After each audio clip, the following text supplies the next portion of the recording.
Hi friends, good morning. Welcome back to my channel Pratyusha's recipes. ఈరోజు అయితే నేను మీకు దోసకాయ పచ్చడి చూపిస్తున్నాను. దాని గురించి అయితే మనం ఫస్ట్ గ్యాస్ వెలిగించుకొని ఒక కడాయి పెట్టుకోవాలి. ఆ కడాయి కొంచెం వేడెక్కాక అప్పుడు మనం కొంచెం వేడెక్కనిద్దాం. అందులో ఒక పెద్ద స్పూన్తో ఒక స్పూన్ ధనియాలు, అది కొంచెం ఫ్రై అవ్వాలన్నమాట. సిమ్లోనే వేయించుకోండి ఫ్రెండ్స్, అప్పుడే బాగుంటుంది. లేకపోతే ఏంటంటే పైన మాడిపోతే లోపల పచ్చిగానే ఉంటుంది.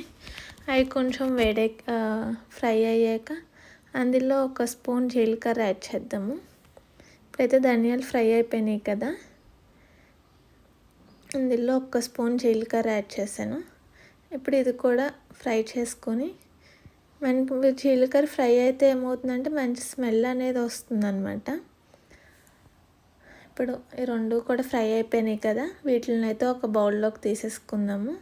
తీసుకున్నాక నెక్స్ట్ మళ్ళీ అదే గిన్నెలో కొన్ని వేరుశనగ గుళ్ళు, ఒక 2 స్పూన్స్, 2 పెద్ద స్పూన్లతో వేరుశనగ గుళ్ళు, ఇవి కూడా ఫ్రై అయిపోయాక ఇవి కూడా తీసి పక్కన పెట్టేసుకుందాము.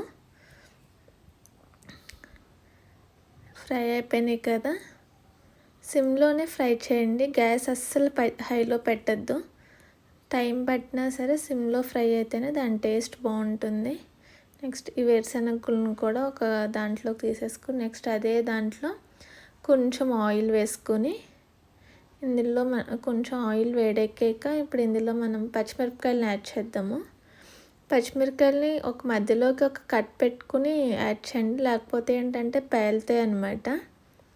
పచ్చిమిరపకాయలు యాడ్ చేశాను. పచ్చిమిరపకాయలు అనేది మీ కారానికి తగ్గట్టు.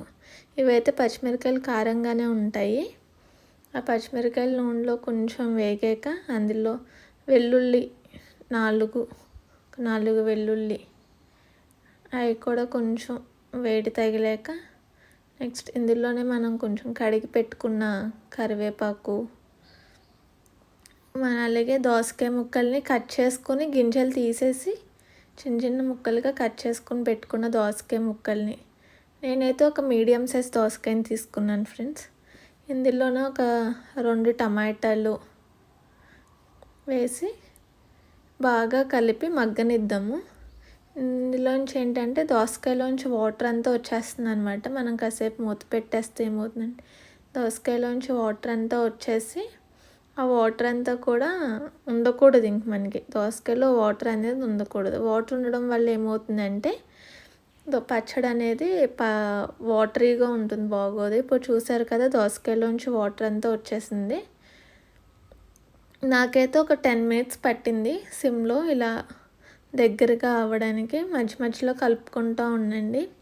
నెక్స్ట్ ఇందాక మనం పెట్టుకున్నాం కదా వేరుశనగ గుళ్ళు, ధనియాలు, జీలకర్ర, అది ఫస్ట్ టైం పౌడర్ చేసేసి అందులో కొంచెం చింతపండు, ఏంటంటే మనం ముందే వాటిని పొడి చేసుకుంటే ఏంటంటే వేరుశనగలు నలుగుతాయి. అన్నీ కలిపి చేస్తే ఏంటంటే వేరుశనగలు ముక్కల కింద ఉండిపోతాయి.